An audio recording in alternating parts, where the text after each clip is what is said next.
सूरदास जी के विरह के पदों का श्रवण करते हुए आगे बढ़ते हैं। हम चलते हैं अगले पदों में। भक्तों के लिए, जो भी कृष्ण भक्त हैं, हरि प्रिय हैं, प्रभु से आस्था रखने वाले, उनके लिए बड़ा ही बेजोर, सार्थक और हृदय को पवित्र करने वाला यह श्रृंखला प्रभु की दया से चली है। सभी भक्तों से आग्रह है, अनुरोध है, आप ज़रूर इसे सुने, अपना प्रेम दें, शेयर करें, लाइक करें, कमेंट्स करें, ताकि हम इस तरह के और भी आपके सामने पदों को लेकर प्रस्तुत हों। आगे यह श्रृंखला चलती रहेगी। छात्रों के लिए, छात्रों के हितों को ध्यान में रखते हुए, मेन तो वही है, लेकिन जो भक्त हैं, जो प्रभु कृष्ण के, गोपियों के उद्धव संवाद को सुनकर उसके विरह का अनुभव लेना चाहते हैं, उनके लिए यह बड़ा ही मनोरंजक स्थिति है। आइए सूरदास जी के विरह के पदों में हम लोग चलते हैं। सूरदास जी कह रहे हैं सूरदास, लेकिन भाव गोपियों का है। सखी इन नैननी तय घन हारे, कितना बेजोर, मार्मिक और हृदय स्पर्शी वर्णन किया है। एकदम सचित्र लगता है, चित्र एकदम बन रहा है। गोपियाँ कहती है, सखी इन नैननी तय घन हारे, घन मन बादल, हे सखी इन आँखों से तो बादल भी हार चुका है। बादल तो सावन भादव महीना में, बरसात के महीना में बरसता है, लेकिन यह जो आँख है, बिनहि ऋतु बरसत निति बासर, निशि बासर। गोपियाँ कहती है, बिनहि ऋतु बरसत निशि बासर, निशि मन रात, बासर मन दिन। बिना ऋतु के, सावन भादव आश्विन कौन किसको क्या कहते हैं उससे मतलब न, दिन रात और सभी महीनों में यह बरसता ही रहता है। सदा मलिन दो तारे, दो तारा, आँख, दो आँखें, यह जो दो तारा है यह हमेशा मलिन ही रहता है, कभी इसमें चमक नहीं है। जब से श्याम को हमने नहीं देखा, श्याम हमसे बिछड़े हैं, तब से इस आँख की जो ज्योति है, इस आँख का जो चमक है, इन आँखों की चमक सदैव के लिए चली गई है। उरध श्वास समीर तेज अति, उल्टा सांस चलने लगा है।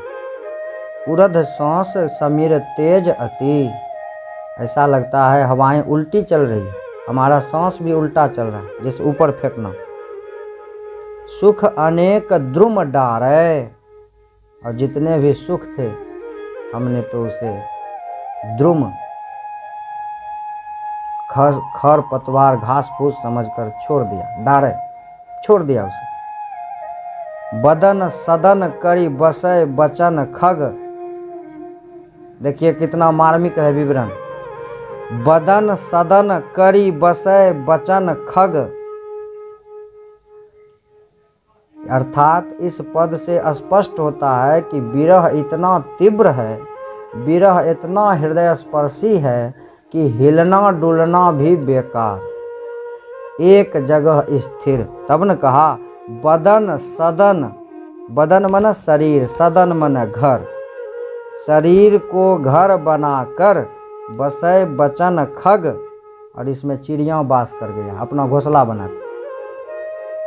इसका मतलब क्या है? शरीर स्थिर है, शरीर जस का तस है, ना हिल रहे हैं, ना डोल रहे हैं, ना भूख है, ना प्यास है, एक टक बस जहाँ बैठे हैं वहीं पर बैठे हुए। और इस शरीर में पक्षियों ने अपना घोंसला बना लिया है। दुख पावस के मारे, पावस ऋतु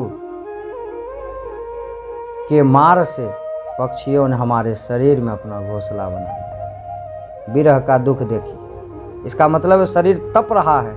उस तपन से बरसात ऋतु में पशु पक्षी अपने को बचाने के लिए हमारे शरीर में ही अपना घर बना लिया है। अर्थात शरीर पर घोंसला बना लिया। उसको पता ही नहीं चल रहा है कि यह जड़ है कि चेतन है, अर्थात सजीव है या निर्जीव, वृक्ष है कि जीव है, पता नहीं चल रहा। दूरी दूरी बूंद परत कंचुकी पर, दूरी दूरी अर्थात बूंद बूंद करके कंचुकी पर बूंद पड़ रहे हैं, पर मलिन मिली अंजन सौकारे। इस आँख के पल पर बूंद गिर रहे हैं और आँखों का काजल उस आंसू में मिलकर पूरे कपोल को काला कर दिया, यानी चेहरा काला हो गया। कैसे? आंसू बह रहे हैं, उसमें कालिख अर्थात काजल कज्जल जिसको हम आँख में लगाते हैं, वह आंसुओं के साथ धुल धुल करके आँख भी, पूरा कपोल भी काला पड़ चुका।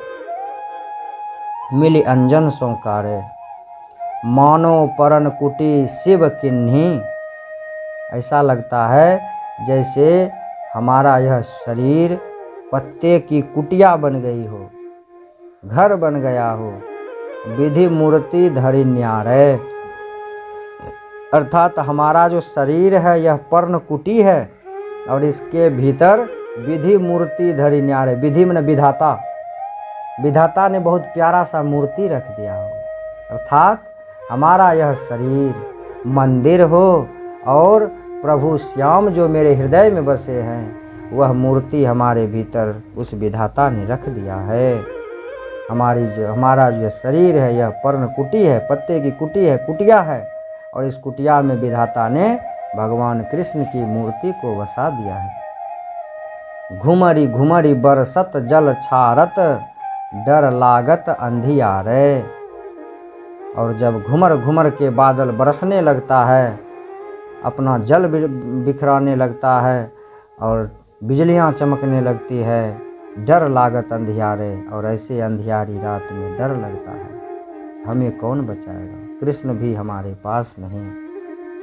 वह दिन और थे, इंद्र के प्रकोप से कृष्ण ने हमें बचाया था, अपनी उंगली पर पहाड़ को उठाकर, उंगली के नाखून पर पहाड़। कवियों का तो और अलग ही कुछ अंदाज है।